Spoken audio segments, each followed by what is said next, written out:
It's Friday night, you've just finished work, and chances are you might fancy a little drink.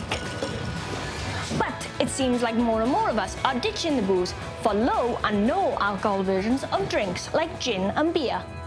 In fact, figures show no and low alcohol sales in the UK have gone up around a third in the past year, with some estimates showing this part of the drinks industry is now worth more than £100 million a year. Let's talk to an expert about this boom in the market. So, Emma, how big are we talking here? Well, we've seen a huge uptake in low and no products, and particularly beer. We see growth now has been at 350% since 2013. It's huge, and we see the majority of people are from our younger adult market when it comes to low and no beers, but it is being taken up across the board.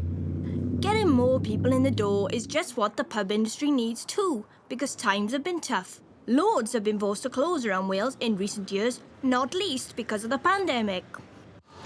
So, perhaps surprisingly, low alcohol drinks seem to be good news for our pubs. And there's a whole new type of business shaking up the drinks industry. Brewers who are avoiding alcohol altogether. Drop Bear only makes low and no alcohol beer and has been set up by Sarah McNeena and her business partner from Swansea. So this is the start of the process. This is the main ingredient other than water that's in beer. And they're selling it by the pallet load. When we started, 3 and a bit years ago, there wasn't as many competitors, for sure. Hopefully, the way things are going, that we will see the same kind of consumer choice for non-alcoholic beer and non-alcoholic craft beer particularly, that we've seen in the craft beer scene. It shouldn't be just about the alcohol anymore. So, this all sounds great. But what about if beer just isn't your thing? Well, what about a non-alcoholic gin instead? Now we're talking. What we have here is the Alembic Copper Still. David O'Brien distills a non-alcoholic version of gin in Monmouth. I love a G&T, but surely the gin is kind of essential. Distillation, in fact, is a process. It's just a process. It means a separation. So there's ways of doing it without using alcohol.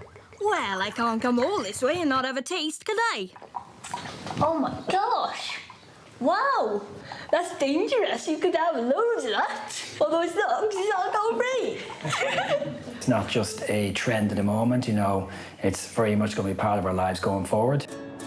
The question is, though, are non-alcoholic alternatives really what drinkers are looking for this summer? Well, they certainly look like the real thing. Let's see what the discerning palates of Monmouth make of it all. Ready, Freddie? Who wants a drink? Yes, no alcohol in that at all, sir. That's really nice. You try it. See how the beer. You smell that, and it's gin. Would you be surprised to know that that has 0% alcohol in it? No, probably not. And when you taste it, it's got quite a bite to it. Yeah? But it's amazing you... It's nice. It's nice. What do you think? Yeah, I would get drunk on that, even if it was. All in all, the people of Monmouth seem to like it. So, does all this mean the future of drinking might be more and more alcohol-free? Possibly. Either way, I need a drink. Cheers!